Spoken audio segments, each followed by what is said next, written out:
All right, well, he was in favor of the House version of health reform, but when the Senate version rolled out, it was a different story.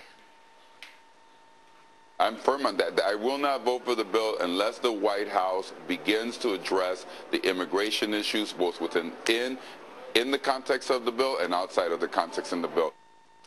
That was Tuesday, but now the White House has apparently won him over somehow. Democratic Congressman Luis Gutierrez says he'll now vote yes for health care reform. Welcome, Congressman Gutierrez.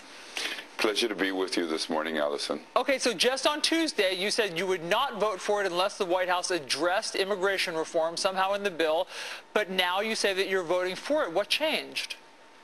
Well, I think yesterday, well, actually Thursday afternoon, we saw the blueprint that was issued by Senator Lindsey Graham and Senator Schumer, a bipartisan one. I know the White House had a lot to do with working with those senators to make that happen. The White House embraced it. There are other steps that are being taken.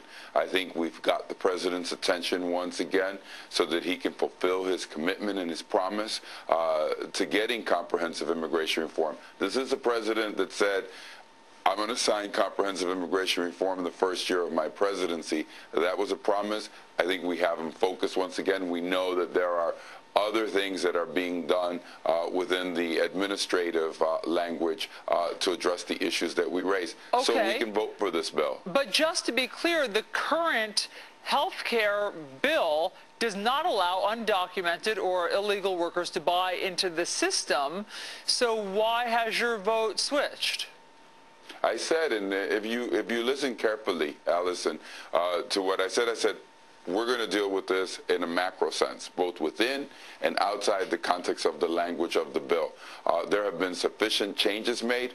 Let me put it to you this way. Look, I'm going to strive and work to make sure that the women that I meet in sweatshops in L.A. and in Chicago, in New York, or meatpacking plants in Nebraska, or onion and garlic fields in California, who are submitted every day to sexual exploitation because of the vulnerability of their undocumented status by their supervisors and their bosses ends. And I'm going to use every tool I can to end that. And so we've got this back on track. We've got the attention of the Democratic leadership and this president, and I'm happy that we did it. And so in your discussions with the White House and the administration, did the White House agree to something in terms of immigration reform that allowed you to have a change of heart?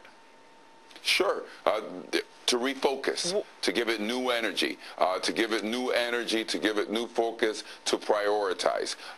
And I think that's what we tried to reach. And so what you saw was a blueprint issued on a bipartisan manner in the Senate on Thursday. You saw the embrace of the White House. And I think you're going to see further steps. This is a evolving, how would I say it, story. It's sure, an evolving, obviously, the last chapter hasn't been written. But what I want to get to is, did the president promise that at some point the health care reform bill would include undocumented workers? Absolutely not. Let me make this clear to you, as clear as I can today. I voted for the bill in the House, understanding that undocumented workers were to be excluded. As a matter of fact, when my colleague called the president a liar, Congressman Wilson, he was wrong. There has never been one sentence in this bill allowing undocumented workers to benefit from taxpayer. What angered me was the kind of doubling down on the meanness and saying, well, let's say you're here illegally. Let's say you don't have documents in this country. That you're not going to allow that worker with his own money, no government subsidy, to go and purchase his own health care at the exchange. I thought that was kind of silly. Look, I have a 6-year-old grandson. He goes to school. There are 4 million American citizen children in this country whose parents are undocumented. You think the germ is going to understand that there's a border that's going to stop? No, germs and illnesses abound in our society. We should allow people to purchase. And the most expensive point at which he can receive that health care or she can receive that health care, the undocumented worker is going to be in the emergency room. So I and you and all the taxpayers, let's let them pay their own way. Isn't that what people are always complaining about? That's always that been the your undocumented position. never pay their own way? Absolutely. I'm sorry, Allison? So that has been your position. You've been consistent about that, but it's not in the health care bill, but you think that at some point you've somehow grown comfortable that they will be taken care of. No, Allison, what I want to make clear, I think as we move to comprehensive immigration reform, this issue will become moot. Gotcha. I think that that's the priority, and that's what I try. So Gotcha. the president and I, we discuss public policy. I'm not getting a bridge. Okay. I'm not getting an appointment.